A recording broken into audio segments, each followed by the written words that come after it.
5 લોકો 50 વાતો કેટલું સહન કરશો? જ્યારે તમને ખબર છે કે તમે કેવા છો.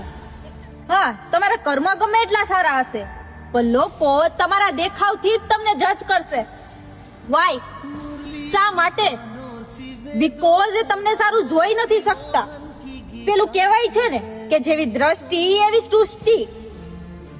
એ એવું માને છે કે જેવો હું છું, જેવી હું છું, એ જ નજરે હું બીજાને જોવા માંગીશ. એટલે વધુ ના વિચારો. એક વાત કહું, જ્યાં તમારો વટ પડતો હશે ને, ત્યાં તમારી વાતો તો થવાની જ છે. હા,